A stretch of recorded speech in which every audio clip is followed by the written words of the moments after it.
Goldy Luck and the Three Pandas.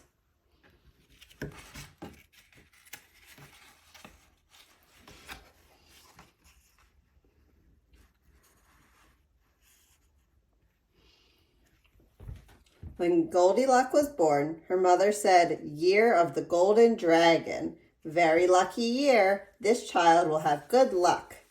"She has a face as round as a gold coin," said her father. "This child will bring great wealth." But Goldie had neither great wealth nor good luck. In fact, she could never seem to keep money in her piggy bank. And she had a bad habit of breaking things. One Chinese New Year, Goldie's mother woke her up and sent her to wish their neighbors Kung Hei Fat Choi. "But Mama, I'm still sleepy and I'm so hungry." "It'll only take a minute," her mother said. "Mr. and Mrs. Chan would enjoy a visit from you. Take these turnip cakes to share with little Chan." "He never shares stuff with me," muttered Goldie. "It's the new year," her mother warned. "Wash away old arguments and be nice or you'll have bad luck." Not more bad luck. Last year she lost the red envelope her grandmother had given her, and her best friend moved away. So Goldie walked next door to the Chan's apartment. She knocked on the door. No answer. She knocked again.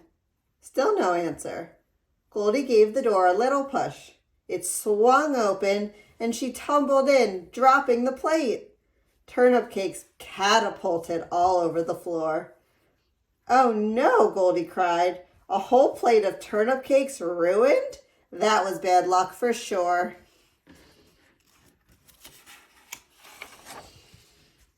She wandered into the kitchen to find a broom. On the table were 3 steaming bowls of congee, a ceramic bowl, a wooden bowl, and a plastic bowl. Her tummy grumbled. Surely nobody would mind if she had one little bite of rice porridge. She sampled the congee from the ceramic bowl. Ugh, too watery. She tasted the congee from the wooden bowl. Yuck, too thick and clumpy. Then she slurped some congee from the plastic bowl. Just right. Before she knew it, she had eaten it all up. All that congee made Goldie even sleepier than she already was. Maybe she could just rest a bit and wait for the Chans. She walked into the living room and saw 3 chairs. She plunked down on Mr. Chan's massage chair. Something hard steamrollered up and down her back. "Ouch!" she cried, springing to her feet. "Too rough." Next, she plopped into Mrs. Chan's armchair and disappeared into the fluffy pillows. She felt like stuffing in a pork bun. "Oof," she mumbled, "too soft." Then she squeezed herself into little Chan's rocking chair. "Whee!" she shouted as she rocked back and forth.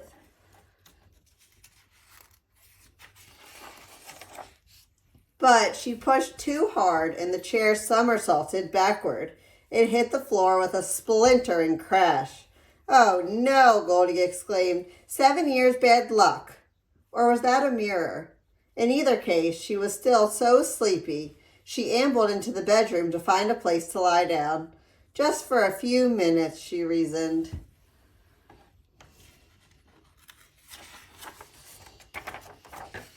She climbed into a king-size bed. The mattress felt as hard as a week-old almond cookie. Ugh, too uncomfortable. Next, she flopped onto a queen-size bed.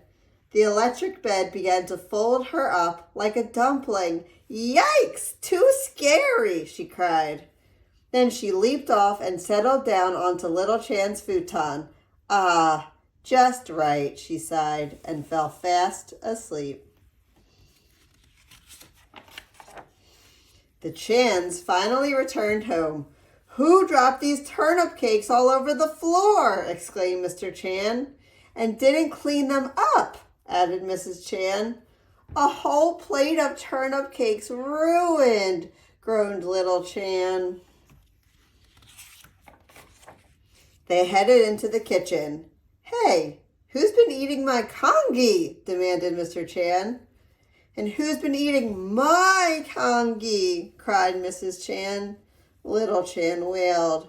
I don't have any kangi. Someone's eaten mine all up. Mr. Chan heard a humming in the living room. He went to investigate.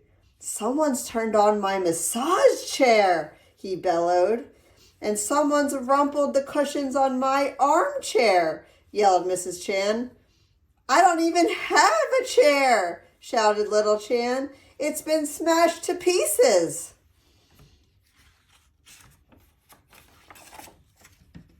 When the three Chans looked in the bedroom, Mr. Chan hollered, Someone's been sleeping in my bed. And someone's been sleeping in my bed, squealed Mrs. Chan. Look, said Little Chan, it's Goldilocks sleeping on my futon. Goldie jerked awake. Who could sleep with all that yelling going on? Mr. Chan, Mrs. Chan, she cried, I didn't mean to fall asleep. In a fluster, she jumped out of the bed and dashed home.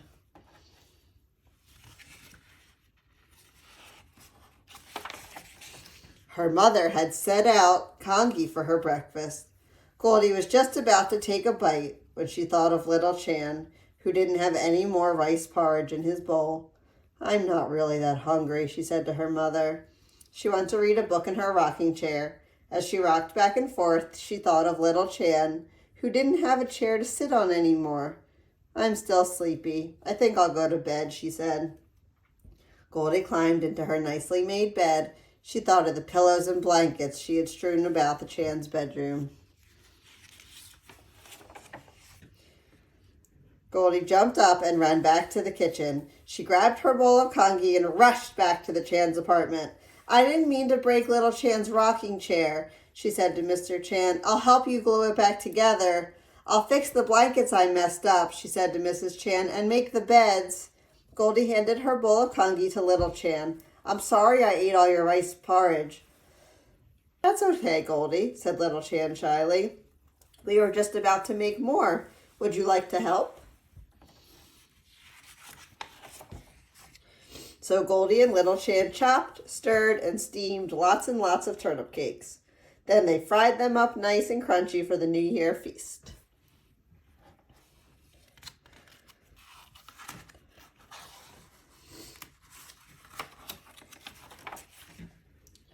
Mrs. Chan handed Goldie a red envelope. Kung Hei Fat Choi, Goldie, she said. May the new year bring you great wealth and good luck. Thank you, Goldie said, but I think I've found some good luck already. She smiled at Little Chan, and the two friends sat down together to eat a whole plate of turnip cakes.